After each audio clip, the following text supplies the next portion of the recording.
जिस समय कोई समस्या जन्म लेती है, उसके साथ ही उसका समाधान भी जन्म लेता है। मुश्किल से मुश्किल हालात में भी दिन सिर्फ 24 घंटे का ही होता है।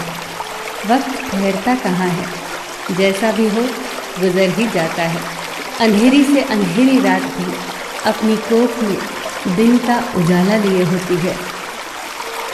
जीवन कभी कभी ऐसे दौर से गुजरता है जैसे एक ट्रेन किसी सुरंग से गुजरती है, धूप अंधेरे से भरी सुरंग से। पर क्या हम उस वक्त अपनी टिकट फेंककर उस ट्रेन से बाहर कूद जाते हैं? नहीं, क्योंकि हमें यकीन होता है कि ट्रेन का चालक हमें सुरक्षित रूप से उस सुरंग से बाहर ले जाएगा।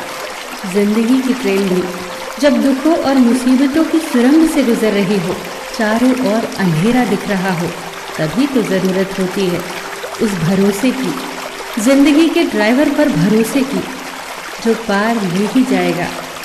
बस याद रखना कि कभी कभी सुरंग बहुत छोटी होती है और कभी कभी बहुत बड़ी, पर आखिरकार ये है तो एक सुरंग ही, जिसके दूसरी ओर उजाला ही उजाला है। बस भरोसा मत खोना। शाखाएं अगर रही तो पत्ते भी आएंगे, ये दिन बुरे हैं तो क्या हुआ, अच्छे भी आएंगे। एक घर में 5 दिए जल रहे थे। एक दिन पहले दिए ने कहा, इतना जलकर भी मेरी रोशनी की कोई कद्र नहीं, आज मैं सबके लिए व्यर्थ हूँ। इससे तो बेहतर है कि मैं बुझ जाऊं। ये कहकर वो दिया बुझ गया। जानते हो वो दिया कौन था? वो दिया था उत्साह का प्रतीक। उसे देखकर दूसरे दिए ने कहा, जो शांति का प्रतीक था, मुझे भी बुझ ही जाना चाहिए। मैं निरंतर दुनिया को शांति की रोशनी दे रहा हूँ, पर फिर भी लोग हिंसा करते हैं। ये कहकर वो दिया भी बुझ गया। तीसरा दिया जो भाईचारे का दिया था, वो भी उन्हें देखकर बुझ गया। अब न उत्साह था, न शांति, न भाईचारा। तो ऐसे में चौथा दिया जो एकता का प्रतीक था, वो भला कैसे जला रहता? वो भी आखिरकार बुझ ही गया। पर एक दिया था जो अभी भी जल रहा था, एक छोटा सा दिया, अपनी मध्यम सी लौ लिए निरंतर जलता हुआ। एक छोटा बच्चा घर में आया। उसे 4 बुझे दियों को देखकर अफसोस नहीं हुआ, बल्कि 5वें जलते दिए को देखकर वो खुशी से झूम उठा और उस नन्हे से दिए से उसने वो 4 बुझे दिए फिर से रोशन कर दिए। जानते हो वो दिया कौन सा था? वो दिया था उम्मीद का दिया, आशा का दिया। उम्मीद वक्त का बहुत बड़ा सहारा है उम्मीद तो हर लहर किनारा है। मुश्किल वक्त में अगर किसी चीज़ की बहुत ज़रूरत है तो वो है उम्मीद की, आशा की, सहयोग की, एक दूसरे के साथ मिलकर खड़े होने के एहसास की। बात उन दिनों की है जब द्वितीय विश्व युद्ध चल रहा था। जर्मनी के बम वर्षकों का खौफ सब तरफ था। लंदन में दूध की एक लंबी लाइन लगी थी। दूध बांट रहे व्यक्ति ने कहा, केवल एक ही बोतल बाकी है, बचे हुए लोग कल आए। आखिर में दूध की बोतल जिस व्यक्ति के हाथ आई, उसके ठीक पीछे एक महिला खड़ी थी, जिसकी गोद में एक छोटा सा बच्चा था।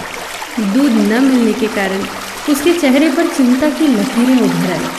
पर ये क्या, दूध बांटने वाले व्यक्ति ने दूध की बोतल उसके हाथों में दे दी। वो चौंकी।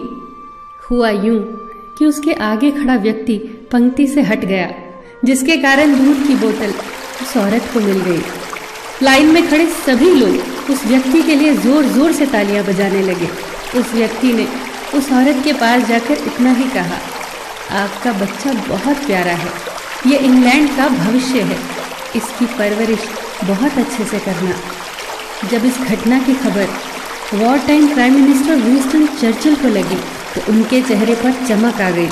जर्मनी के जबरदस्त हमलों की विभीषिका से उत्पन्न चिंता से उभर कर वो बोले, अब हिटलर को संदेश भेज दो, ब्रिटेन की जीत को अब कोई नहीं रोक सकता, क्योंकि यहाँ के लोग देश पर मंडरा रहे भयंकर संकट के समय भी अपना निजी हित भूलकर देश के बारे में सोचते हैं। चर्चिल का यह विश्वास सत्य सिद्ध हुआ।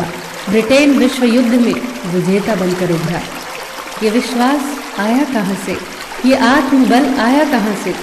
आप ही सोचिए। बहुत फर्क पड़ता है हौसलों की उड़ान में, जब सब साथ हो एक दूसरे का सहयोग करते हुए। बहुत फर्क पड़ता है जब हम अपने हितों को छोड़कर सिर्फ देश के हितों के बारे में सोचते हैं। बहुत फर्क पड़ता है जब हम एक की ताकत को पहचान कर एक एक रेशा जुड़कर न टूटने वाली मजबूत रस्सी का निर्माण करते हैं। बहुत फर्क पड़ता है हर छोटी से छोटी सकारात्मक चीज़ से बहुत फर्क पड़ता है। फिर मिलेंगे दोस्तों अगली वीडियो के साथ। तब तक के लिए अपना ख्याल रखना और हमेशा मुस्कुराते रहना।